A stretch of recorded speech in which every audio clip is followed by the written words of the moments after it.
Bonjour à tous, ici la NZ Dark. On se retrouve aujourd'hui avec Alan, qui était le week-end dernier au WCQ Troll de jeu à Paris, et qui nous ramène un joli top pour le tout premier event de la saison, une septième place. Alors Alan, dis-nous tout, qu'est-ce que tu jouais à ce week-end? Du coup, on est parti sur Purely. On s'est dit que c'était un bon pick pour le format, un petit peu en début de format. C'est une bonne carte qui dive un petit peu lane trap. C'est un deck qui est intéressant. Donc, je me suis dit que c'était un bon plan. Bah écoute, je te laisse présenter ta decklist avec les petits chats. Ouais. Du coup, sur la ratio plutôt classique, donc 3 Purely, 2 Lily. 2 Lily parce qu'on veut pas qu'on cite sur un shifter, on veut pas Norm Lily, c'est vraiment nul. Ratio classique sur les magies rapides, donc 3 Pretty, 3 My Friend, 3 terrain, 3 Pi, 2 Sleepy parce qu'elle est à 2 et 2 Delicious. On joue un piège. Pour le grind game, on la coupe pas en go second parce qu'elle est trop... Même si en go second on a l'impression qu'elle est nulle, bah si on la perd on n'a pas de grind game donc c'est nul. Prospect pour accéder à l'engine en go first quand on se fait interrupt. Et TTT pour carry un petit peu, remplacer Look N, c'est toujours pratique. Ça sert à rien d'en avoir deux je pense. C'est une bonne tech card. Surtout qu'avec les Dominus et les Imperms, ça proc Voilà. moins bien. Donc ça c'est pour le main. Pour les staples dans le main, donc on joue Crossout. On a choisi de pas jouer Breaker parce que je suis plus à l'aise avec la version Crossout et que ça me donne plus de. Comment dire? Ça me permet de dive plus facilement lane trap. Du coup, 3 shifters. Genre, le deck peut se permettre de la jouer, elle est trop forte. Si j'arrive à la résoudre dès que j'ai une main qui est ok, genre c'est OTK. Ça t'est Euh, arrivé de mettre des cross-out sur shifter même ou pas du tout? Non, rien à foutre. Les gens Ok. je suis tombé sur deux Ritual Beast, ils m'ont mis Shifter, bah, j'ai fait écoute, ça fait une carte en main à garder, je m'en fiche.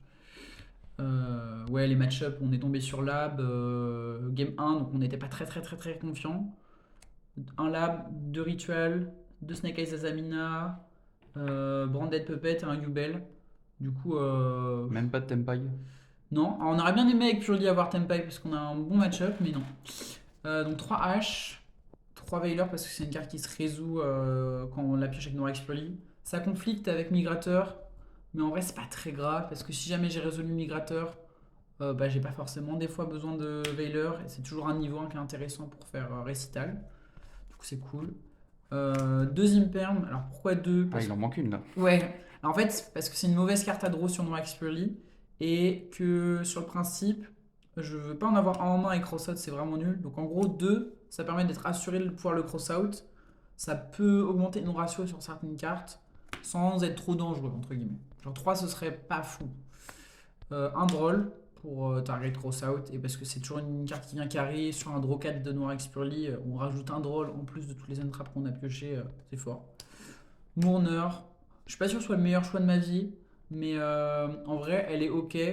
Et puis si jamais il y en a qui essayent un petit peu de bloquer contre Noir Expurly, bah, tu peux faire une Mourner chez Noir Expurly à la réseau et du coup tu mets du burn. Donc ça évite, ça met une pression offensive aussi. Et c'est surtout une carte qui se résout sous shifter, là où Veiler, bah ça marche pas quoi. Donc là c'est pour le main. Pour l'extra classique, genre 2 beauty, 2 plump, 2 happiness, normal. Poticha et compagnie. Petit chat compagnie. Un Epurli, accompagné de grand-papa. Voilà, classico. Anima et SP, plutôt pratique pour faire Pretty Memory, Anima, et des fois pour passer des trucs. Ça proc aussi, ça oblige des fois des cartes. Il y en a toujours qu'un invoque en face de la zone extra. Trop, trop cool. Et SP, elle carry toujours les boards. On s'en fiche de faire l'effet d'SP. Parce qu'avec Purely, nous on tape les monstres pour OTK. Donc en fait, ban les cartes, on s'en fiche un petit peu. Parce qu'on va pas taper directement. La meilleure carte de mon deck. Genre, vraiment, elle est trop forte.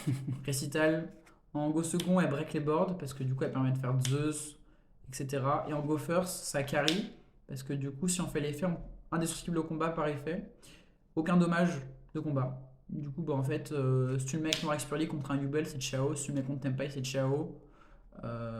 Ça renforce beaucoup de choses. Je préfère ça à SP. Et du coup, sous shifter, ça permet de garder les matos, d'en garder au moins un qui sera pas ban. Donc c'est cool. C'est des fanas pour Zeus, Zeus. Il y a un petit typhon. En vrai, il était plutôt ok. Il m'a servi des fois sur des bains un petit peu faibles où j'avais un peu de mal à remonter. Et bah, typhon il carry. On peut le rendre indestructible au combat, indestructible par effet, donc ça devient vite chiant. Voilà, voilà. Maintenant le side deck. Le side, alors on a genre 3 cartes de Go First, genre 3 fissures. C'est trop fort dans le Carte de la deck. triche. Ouais, et dans Purely, c'est super fort parce que du coup, nos monstres en matériel vont quand même au cimetière, les magies vont au cimetière, il y a juste en fait les entraps qui vont pas au cimetière ou les monstres X6 qui sont invoqués, on s'en fiche, genre c'est trop fort. Ça carry les problèmes du deck, genre de prendre un drôle mal placé, un petit Veiler, un truc comme ça, donc ça renforce encore plus le Go First et ça fait chier pour les joueurs en Go Second, c'est fort. 3 sphères d'aura. Alors, ton avis là-dessus? C'est de la merde, vraiment. Genre, je l'ai joué, je me suis dit, ok, c'est une bonne carte, ça peut break les boards, c'est intéressant.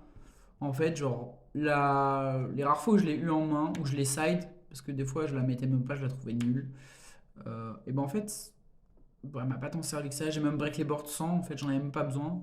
Le fait de pas norme, c'est quand même des fois un peu chiant. C'est pas très grave, mais je pense qu'il y a mieux. Genre, je pense qu'il y a vraiment mieux en Go Second Ouais. que Seal. Et même Lava Golem serait pas mieux. Ce serait le même principe. En fait, la Golem, je pense que c'est le même principe, c'est pas aussi utile. Je pense qu'il y a mieux en fait, il y a vraiment mieux. Ça, c'est les Mulcharmy, je les ai rendus. Alors, Des faut bien poulpes. les anciens. Les nouvelles générations vont arriver dans pas longtemps. Alors, question du coup, est-ce que tu as pris des Purlia ou des Fuvalos cet event? Zéro Fuvalos, vraiment genre zéro. J'ai le deck qui s'en fiche de Fuvalos parce que du coup, je fais genre max une spec de l'extra deck. Je peux chaîner une rapide s'il fait Fuvalos, du coup, en gros, il va draw 1. Et moi, derrière, je fais une Explorer, je draw 4, donc c'est trop fort. Zéro Fuvalos, donc bon, bah, tant mieux, écoute. Hein. Mais Mulcharmy, je l'ai eu, je l'ai activé. Je crois qu'il a pris H 75% du temps dans la tronche. Je sais pas te dire s'il m'a servi ou pas, mais en vrai, si c'était résolu, je pense qu'il aurait été cool. Mais c'est pas grave, ça faisait claquer les H pour le Gosso. Après, c'était fort. Du breakboard, donc Lightning, parce que bah, la carte elle est trop forte en fait. Vraiment, j'aurais carré mon Gosso de fou furieux quoi. Mélanger au Mulcharmy, au Sphère de Ra, etc., toute la clique, ça aide beaucoup. Parce que Purely en Go Second, en full engine, c'est un peu dur quand même. Donc ça aide bien. Et petit texte, si jamais les games durent un peu plus longtemps, Spooky, elle a vraiment carré. Genre la dernière game, elle m'a fait win la dernière game, la Spooky. Vraiment trop fort. Quand les gens ils cherchent à aller au time, bah, elle punit tout de suite. Voilà, voilà. Donc, bon call Purely pour ce début de format. Ouais, bah j'y croyais pas trop. Je me suis dit, je vais me faire rouler dessus. Et au final, bah, Purely a été le chat ravageur. Donc je suis tout content. Et à part les sphères de rat, il y a quelque chose d'autre que tu changerais à ta decklist pour l'adapter Futures Event ou. Bah, déjà, on va mettre des Fuvalos parce que bah, C'est parce que c'est une bonne carte quoi. c'est une carte qui est intéressante, quoi. Euh, Peut-être la Mono Mourner qui est un peu nulle. Ouais. Je pense que je vais rester sur Crossout parce que j'aime trop Crossout. Genre vraiment, Crossout Mulcharmy ça va être fort aussi. C'est une bonne carte pour le prochain format. Euh, Non, en vrai, sinon plutôt ok en fait. Genre, Plutôt satisfait, bah, c'est le ouais. principal. Un Ouais, petit ouais. mot de la fin pour cette decklist? Purely base deck, les gars, faut aller sur Purely, hein. Genre, terrain c'est ciao, hein. Les Donc, petits chats, les petits chats. petit chat, Les petit petits chat. chats qui carry. Même Goopix, il dit faut y aller. Alors Goupik c'est pas petit chat. Mais ouais, faut y aller. Donc voilà. Allez, merci Alan, on te Ciao, retrouve pour ciao. les prochains events.